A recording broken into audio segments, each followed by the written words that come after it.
From the 15th century onward, education and the arts began to flourish in Europe's cities and royal courts, especially in those of Italy. Artists and educators slowly began to distance themselves from tradition, and the Middle Ages were about to end. The masterpieces created by some exceptional people from that period became true wonders of human creation. Those people were the ones who breathed life into the great rebirth of Europe, the Renaissance. The Renaissance is now considered to be a stage in a continuous process that completely transformed European culture. This term, Renaissance, refers to a rebirth in the interest for the written heritage of ancient Rome and ancient Greece. Contrary to popular belief, those ancient texts were copied and read by European scholars at least since the time of Charlemagne.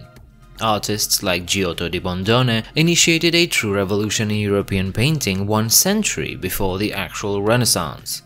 His frescoes differed from conventional Christian art, representing his actors in a more realistic manner and dramatic scenes. Dante Alighieri, a contemporary of Giotto, started a revolution on his own with writings like the Divine Comedy. Dante used the Florentine dialect to write, not Latin, which was accessible only to the most educated readers. His depictions of hell, purgatory and heaven became an inspiration for the whole of Western art and literature. And all this before the actual Renaissance, which is conventionally regarded to have occurred between 1450 and 1550, give or take a few decades.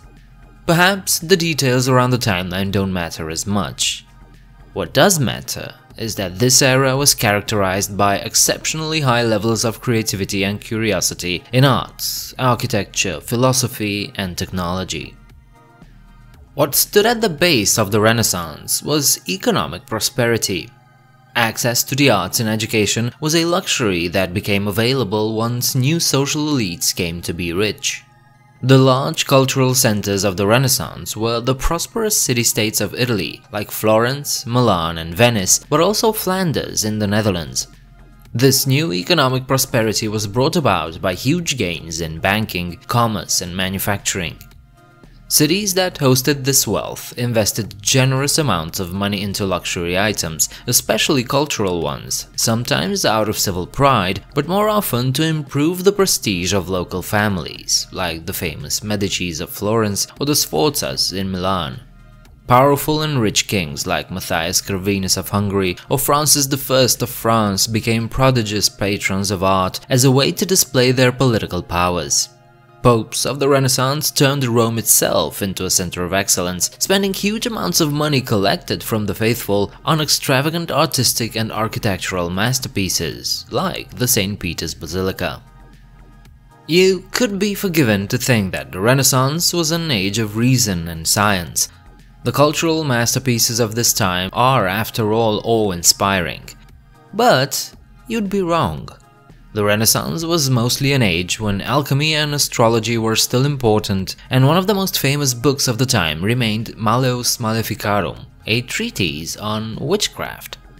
Intellectuals and artists of this period looked back in time for inspiration, slowly trying to learn, imitate, and pass the achievements of the ancients. They also tried to reconcile the teachings of the ancient Greeks and Romans with Christianity. But at the same time, the Renaissance created this new and bold idea that progress can only be achieved by unchained research, free thinking, and new inventions. Soon, an international network of well-educated people led the Renaissance movement. They are known as humanists. They are called as such because they placed humans in the center of their view of the world, not God. Oration on the Dignity of Man by Pico della Mirandola is now considered a sort of manifesto of the Renaissance, an attempt to remap the human landscape to center all attention on our capacity and perspective. Humanists were also critical thinkers, more so than any of their predecessors. The Dutch philosopher Desiderius Erasmus, the prince of the humanists, prepared important new Latin and Greek editions of the New Testament, which raised questions that would be influential in the Protestant Reformation. Humanists also became tutors for the children of the most powerful families of Europe, teaching new generations about history, grammar, Latin, and rhetoric. Architecture was a beast on its own during the Renaissance. This was the domain that emulated antiquity the most and produced some of the most spectacular features of Europe. Filippo Brunelleschi, the founding father of Renaissance architecture, created what was to become one of the greatest achievements of the age, the Florence Cathedral. When completed in 1436, it had the largest dome ever constructed by humans, and remains to this day the largest brick dome in the world and one of Italy's largest churches. After this, domes became a major characteristic of ambitious construction projects, like the St. Peter's Basilica in Rome. Columns, arcs, and statues, so typical of ancient constructions, also became widespread. Practically every villa, palace, and church now had to display such features. Paintings and sculptures also displayed the ideas of the ancients. Ancient Greeks and Romans had an almost obsessive interest in the ideal form of the human body, especially in the nude form. This trend was now back, and Michelangelo Buonarroti exploited it to the fullest. Even pagan characters were seeing a comeback, mostly in private homes. Public works were still displaying Christian scenes and characters for the most part. The effort to regain an equal footing with the ancients was soon changed into surpassing them. Some Flemish artists like Jan van Eyck invented oil painting, with which he could reproduce the world with an unequaled accuracy. Other humanists like Piero della Francesca or Andrea Mantegna used geometry and perspective in their paintings to create the illusion of three-dimensional space on a flat surface. Geometry and optics came to be entangled with paintings and became a dominant feature of the intellectual evolution of Europe. These efforts to represent the world exactly as it is were closely tied to this age's new trend to closely observe nature rather than accepting mainstream opinions. And it was this attitude that led to clear progress that outshined the ancients. For instance, Andreas Vesalius, an anatomist from Brussels, performed dissections on human cadavers at the University of Padua. This helped correct the outdated views on anatomy by Greek and Roman physicians like Galen, making Vesalius the founder of modern anatomy. Ptolemy's ancient geography teachings were gradually corrected by several European explorers and cartographers. People even went as far as contesting the views of the Church about the world. Nicolaus Copernicus famously came to the conclusion that the Sun and not the Earth was at the center of the solar system. At the basis of these innovations was the exquisite craftsmanship of precious luxury objects. Armors, jewelry, firearms, globes, and scientific instruments, they were all built to be not just functional, but also beautiful and incredibly detailed. This led to more precision and the popularization of things like mechanical clocks in church towers, but also smaller personal clocks that could also show minutes, not just hours. And that hastened the appearance of other technological marvels like the magnetic compass. But by far the greatest and most influential product of this new spirit of entrepreneurship was the printing press. Now, new ideas could spread incomparably faster and wider.